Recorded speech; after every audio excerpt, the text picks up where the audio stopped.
This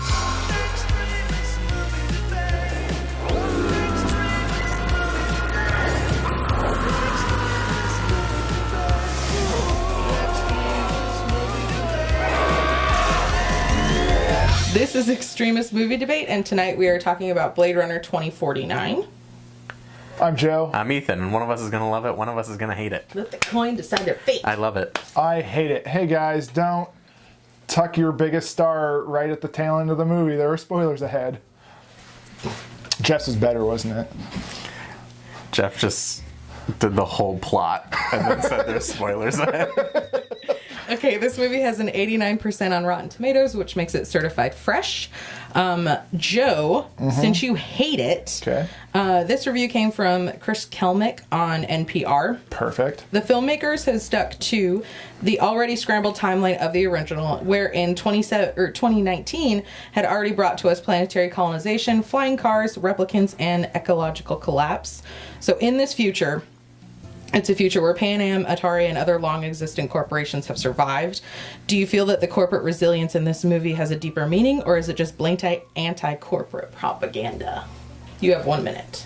I think the only reason there's like corporations in this movie is because everybody wants to make a buck, and that's all it is. I think the filmmakers couldn't fully fund this movie on their own, so they needed to employ Coca-Cola and Atari to actually help fund the movie. And I think that's all it is. I don't think there's any deeper meaning to it. It's just the commercialization of art. And we see that, we've seen that for years and years and years, and that's irritating, and it kind of like perpetuates in this movie. Is all this movie is a commercial for these corporations. It's not actually saying anything larger except for, you want a Coke right now, you should go to the lobby and buy some popcorn and a Coke. That's what I'm doing. I'm essentially I'm propagating this image of these things that you need that you don't actually need, and that's irritating. That's all the entertainment industry has become at this point. It's just a commercial for products we don't want or need, but we just feel like we do at this point. Okay, Ethan, you have 30 seconds. You could certainly say that, but that's to assume that Pan Am is getting some sweet, sweet money out of this.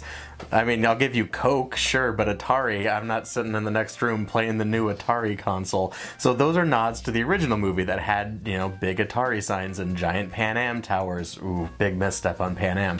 And so I get that. You're trying to stay relevant to the original, but you're also trying to say, yeah, there's ads in this world, just like there are ads in our world.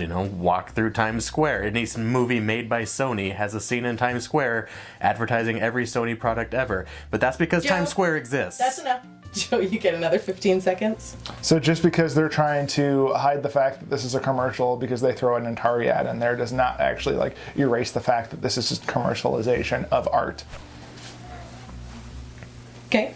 Ethan, last 15. I think that there's about 10 minutes of this movie at screen time where there's actually legitimate ads relevant to products today, and the rest of it is, desertscapes and broken down Vegas hotels. It's when you take a nap.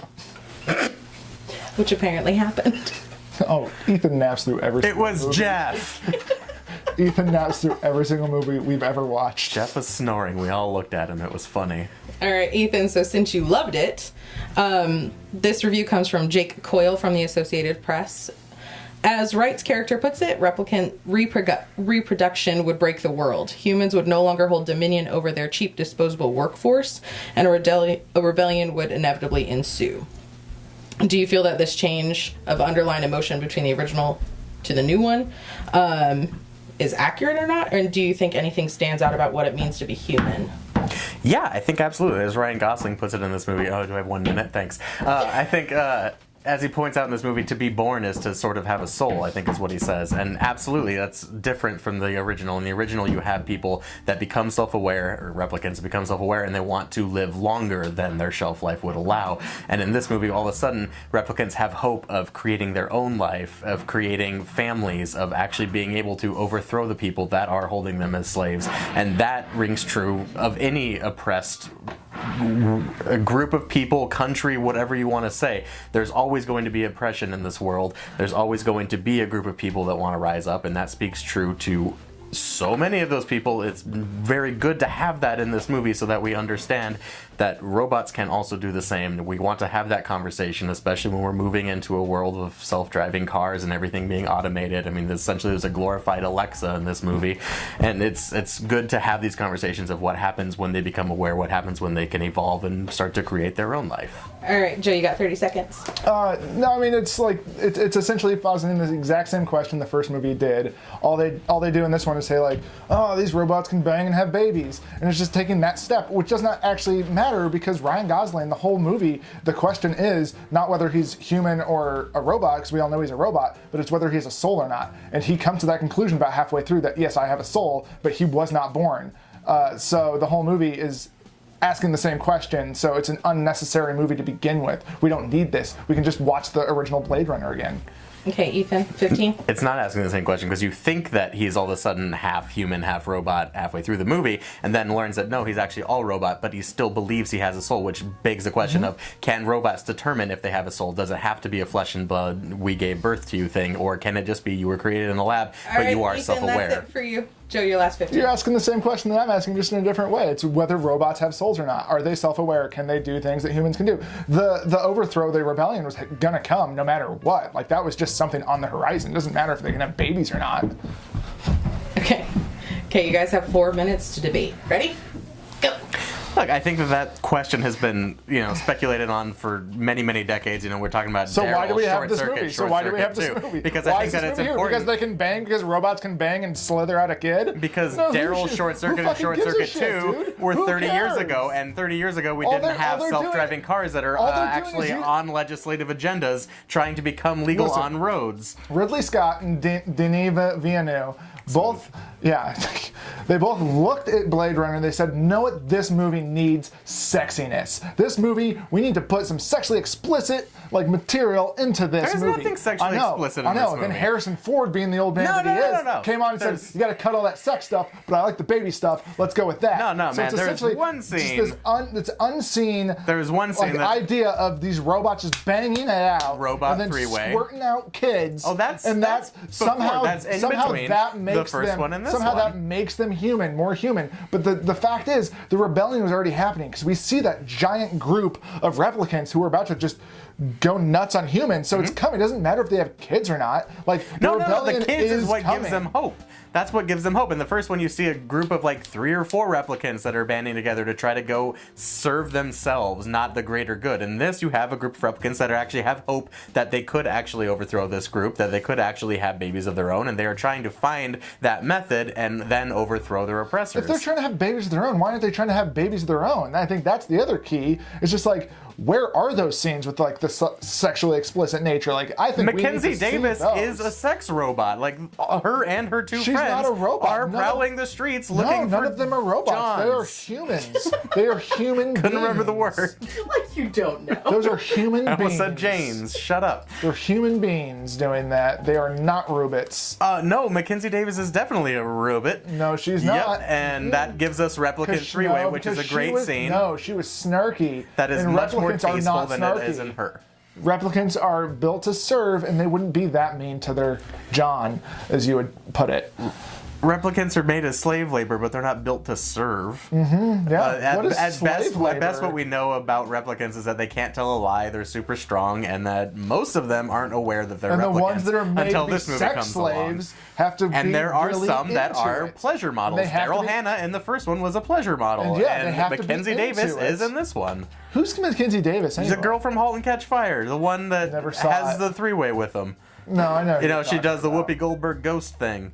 Oh, I Says you can have my body, and then No, they tell me bang. that, I think this movie's almost 3 hours, and it's just like you said, you just get these desert scapes of Ryan Gosling as his character from Drive, just staring at things and driving around, being really quiet, just doing the Ryan Gosling thing.